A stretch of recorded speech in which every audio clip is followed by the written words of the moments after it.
आणि राहिली गोष्ट, अनेक पोरं डायलॉग म्हणतात की मी गरीब आहे, मग असे प्रॉब्लेम आहे.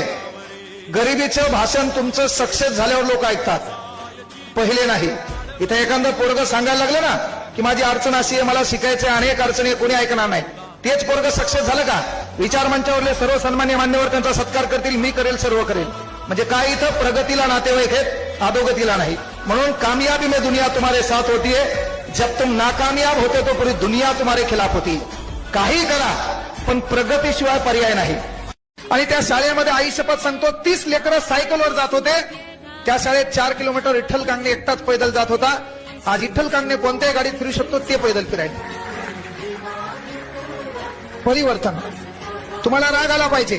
मी डीएसएम कॉलेजला शिकायला होतो. डीएसएम कॉलेजला मी बामणी प्लॉट जिंतूरला राहत होतो. जिंतूरहून डीएसएम कॉलेज 4.5 किलोमीटर अंतर. एवढा मोठा चढ आहे की चलताना माणसाचे पाय दुखतात. त्या कॉलेजला 860 रुपयाची पास होती. श्रीमंत घरचे माजुरे, ज्याच्याकडे पैसा आहे ते स्कूटीनं, गाडीनं किंवा त्या गाडीनं जायचे, त्या गाडीमध्ये एन्जॉय करायचे. त्याच कॉलेजला विठ्ठल कांगणे एकटाच एका ड्रेसवर 2 वर्ष पैदल कॉलेजला जायचा. त्याच कॉलेजला मागल्या महिन्यात त्याच कॉलेजनं मला सांगितलं गॅदरिंगसाठी तुमची तारीख पाहिजे. मी म्हणलं सर वेळ नाही. ज्या कॉलेजला मी पैदल जायचो ना त्याच कॉलेजला काय म्हणलं, वेळ नाही. अरे परिस्थिती बदलायची, राग तुम्हाला आला पाहिजे, राग तुम्हाला आला पाहिजे.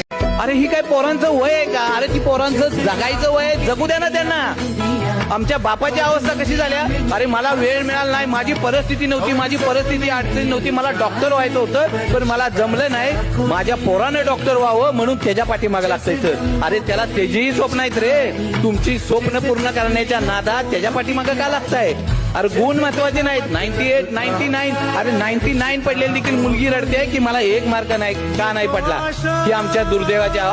तुम्ही ठरवायला हवं, उरात फक्त जिद्द हवी. करायचंय, बनायचंय, बस तुम्ही बनूच शकता, बाकी काही अडचण नाही. तुम्हाला अडवणारं कुणी नाहीच आहे. सगळ्यात महत्वाचं तुमचे कष्ट तुम्हाला विजयी करतातच, पण त्याच्या अखंड हिंदुस्थानाची सुवर्ण सकाळ होती. कारण एक पोरगा, शेतकऱ्याचा पोरगा, एक सरदाराचा पोरगा या मातीमध्ये छत्रपती होणार होता. आणि झालं या म्लेच्छ बादशाहीमध्ये एक मराठा छत्रपती झाला. ही साधी गोष्ट झाली नाही. त्यावेळी बकरकरांनी लिहून ठेवलं. शिवाजी राजे शिवनेरीवरती जन्म घेतला राजा, रायगडावरती गेला.